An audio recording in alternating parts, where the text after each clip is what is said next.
Welcome to Mouhas diary my channel. কৃষ্ণায় বাসুদেবায় হরয়ে পরমাত্মনে লোনত ক্লেশ নাশায় গোবিন্দায় নমো নমো।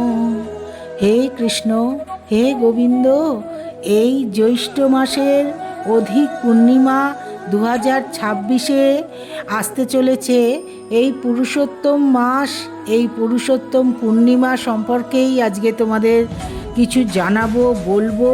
তার কি শুভ মুহূর্ত, তার কি পুজোর নিয়ম বিধি এবং এই পুরুষোত্তম পূর্ণিমার কি মাহাত্ম্য তোমাদের কাছে সব বর্ণনা করছি। বন্ধুরা, ভালো লাগলে একটু শ্রীকৃষ্ণের নাম প্রচার করো। সনাতন ধর্মের এই শ্রীকৃষ্ণের নাম একটু পূর্ণিমাতে প্রচার করো বন্ধুরা। আর আমার চ্যানেলটা তোমরা একটু সাবস্ক্রাইব করো, আর এই পূর্ণিমার কথা তোমরা একটু শ্রবণ করো। সনাতন ধর্মে পূর্ণিমা তিথিকে অত্যন্ত পবিত্র ও পুণ্যদায়ী মনে করা হয়। এই দিনটি ভগবান শ্রীহরি, বিষ্ণু ও মা লক্ষ্মীর আরাধনার জন্যে বিশেষ ফলদায়ী। এই পূর্ণিমাতে বিশাল বড় চাঁদ দেখা যাবে এবং চন্দ্রেরও তোমরা পুজো করতে পারো বন্ধুরা। চন্দ্রের পুজো করাও খুব দরকার এই পূর্ণিমার দিনে। বিষ্ণু ও মা লক্ষ্মীর আরাধনার জন্যে বিশেষ ফলদায়ী এই দিন। যখন এই পূর্ণিমা পুরুষোত্তম মাসে হয়, তখন অধিক মাস অর্থাৎ অধিক মাসে আসে, তখন এর গুরুত্ব বহুগুণ বেড়ে যায়। এই পুরুষোত্তম মাসে এই পূর্ণিমা গুরুত্ব খুব বেড়ে যায়।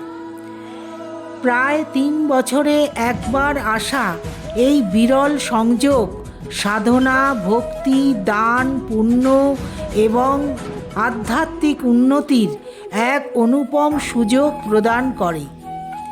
ধর্মীয় বিশ্বাস অনুযায়ী এই দিনে শ্রদ্ধা ও বিধি বিধান মেনে স্নান, জপতপ, পূজা এবং দান বিশেষ পুণ্য প্রদান করে এবং জীবনের অনেক কষ্ট দূর করে।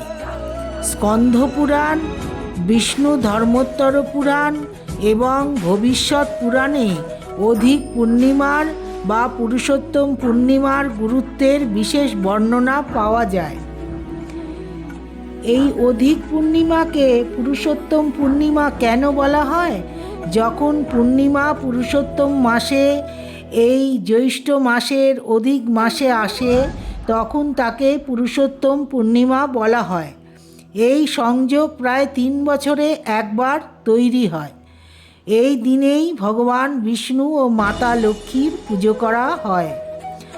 ধর্মীয় বিশ্বাস অনুযায়ী পুরুষোত্তম পূর্ণিমার ব্রত রাখলে মানসিক শান্তি, সুখ, সৌভাগ্য বৃদ্ধি এবং ভগবান বিষ্ণুর কৃপা লাভ করা যায়। এই জ্যৈষ্ঠ মাসের পূর্ণিমা কবে পড়ছে? এই 15ই জ্যৈষ্ঠ পঞ্জিকা অনুসারে তোমাদের জানাচ্ছি বন্ধুরা।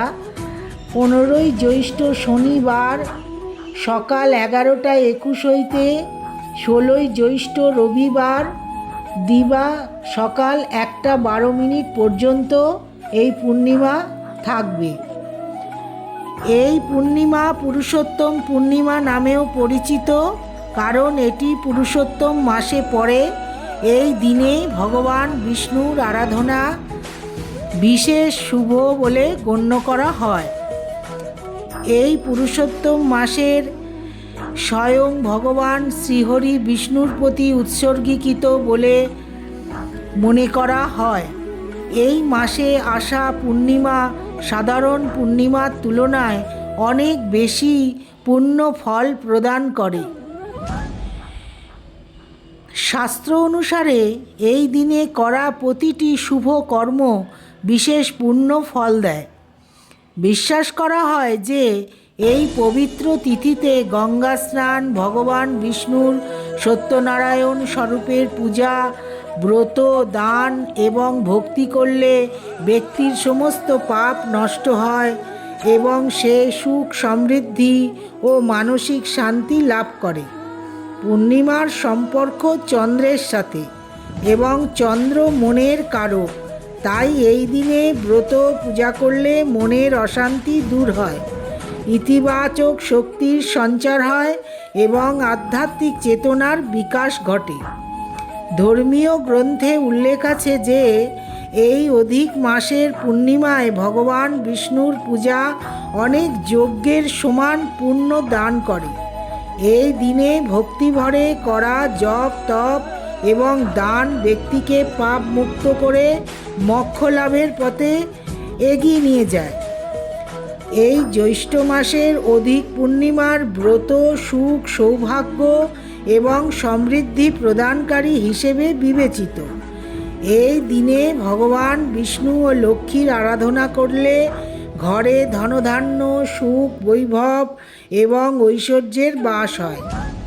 এমন বিশ্বাস রয়েছে যে যদি অবিবাহিত কন্যারা এই ব্রত শ্রদ্ধাভরে পালন করেন তবে তারা যোগ্য বর লাভ করেন, এবং যদি যুবকরা এই ব্রত করেন তবে তারা সুশীলা ও সংস্কারী জীবনসঙ্গিনী লাভ করেন। এই দিনটি মানসিক শান্তি, পারিবারিক সুখ এবং ইতিবাচক চিন্তার জন্য অত্যন্ত শুভ বলে মনে করা হয়। ধ্যান ও ভক্তি করলে মন নির্মল হয় এবং জীবনে আধ্যাত্মিক উন্নতির পথ প্রশস্ত হয়। এই দিন প্রাতঃকাল ব্রহ্ম মুহূর্তে ঘুম থেকে উঠে স্নান করুন। সম্ভব হলে কোনো পবিত্র নদী বা গঙ্গার জলে স্নান করুন। স্নানের পর পবিত্র বস্ত্র পরিষ্কার পরিচ্ছন্ন হয়ে বস্ত্র পরিধান করে ঘরের ঠাকুরঘর ও মন্দির পরিষ্কার পরিচ্ছন্ন করুন। পুজোর স্থানে একটি চৌকির ওপর লাল বা হলুদ কাপড় বিছিয়ে ভগবান বিষ্ণু এবং মাতা লক্ষ্মীর প্রতিমা স্থাপন করুন বা ছবি রাখুন, রেখে পুজো করুন। ধূপ দ্বীপ হলুদ ফুল তুলসী নৈবেদ্য এবং ফল অর্পণ করুন। ঘিয়ের প্রদীপ জ্বালিয়ে ভগবান বিষ্ণুর আরতি করুন এবং বিষ্ণুর সহস্র নাম পাঠ করুন। ওম নমো ভগবতে বাসুদেবায় নমঃ এই মন্ত্রটা অবশ্যই জপ করুন। পুজোর পর সামর্থ্য অনুযায়ী দীনহীন অসহায় গরিব ব্রাহ্মণ এবং অভাবী মানুষকে খাবার অন্ন বস্ত্র অর্থ দান করুন। সনাতন ধর্মে দানকে সবচেয়ে বড় পুণ্য কর্ম বলে মনে করা হয়। পাশাপাশি দান যখন পুরুষোত্তম মাসের পূর্ণিমায় করা হয় তখন তার ফল বহুগুণ বেড়ে যায়। শাস্ত্রে বলা হয়েছে যে এই দিনে করা দান ভগবান বিষ্ণুর কৃপা প্রদান করে। অধিক পূর্ণিমায় অন্নদানের বিশেষ গুরুত্ব রয়েছে। ক্ষুধার্তকে অন্নদান এবং গরিবকে সহায়তা করা ঈশ্বরের প্রকৃত সেবা বলে গণ্য হয়। এই দিনে সাদা বস্তু যেমন চাল দুধ দই চিনি এবং বস্ত্র দান করলে চন্দ্রদেব প্রসন্ন হন এবং মানসিক শান্তি লাভ হয়। অধিক মাসে 33টি মালপোয়া দান করার একটি বিশেষ প্রথাও রয়েছে, যা অত্যন্ত পুণ্যদায়ী হিসেবে বিবেচিত। ধর্মীয় বিশ্বাস হলো যে এই দিনে করা দান পরিবারে সুখ সমৃদ্ধির পথ খুলে দেয়। হিন্দু ধর্মের বিভিন্ন গ্রন্থে দানের গুরুত্বের উল্লেখ পাওয়া যায়। দানের উল্লেখ করে শাস্ত্রেও বলা হয়েছে ভালো খেতে বীজ বপন করা উচিত এবং যোগ্য ব্যক্তিকে ধন দান করা উচিত।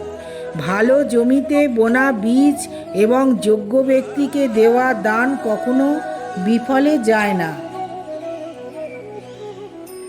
বিষ্ণু ধর্মোত্তর পুরাণ অনুসারে পুরুষোত্তম মাসে গাছ লাগালে অশ্বমেধ যজ্ঞের সমান পুণ্য লাভ হয়। তাই অধিক পূর্ণিমায় অশ্বত্থ বট যজ্ঞডুমু তুলসী আমলকি বেল অশোক এবং কদম্বের মতো পবিত্র বৃক্ষরোপণের বিশেষ গুরুত্ব বলা হয়েছে। এই বৃক্ষগুলোকে ভগবান বিষ্ণুর স্বরূপ মনে করা হয়। এগুলোর রোপণ ও সংরক্ষণের ফলে পরিবেশ রক্ষার পাশাপাশি আধ্যাত্মিক পুণ্য লাভ হয়। এই পূর্ণিমার দিনে তামসিক খাবার থেকে দূরে থাকুন এবং ভগবানের নাম করুন, ভগবান বিষ্ণুর নাম করতে থাকুন। আর এই ভগবান বিষ্ণু আর মা লক্ষ্মীকে পুজো করুন, ভগবান শ্রী হরি তাকে স্মরণ করুন। 31শে মে পূর্ণিমা পালিত হবে।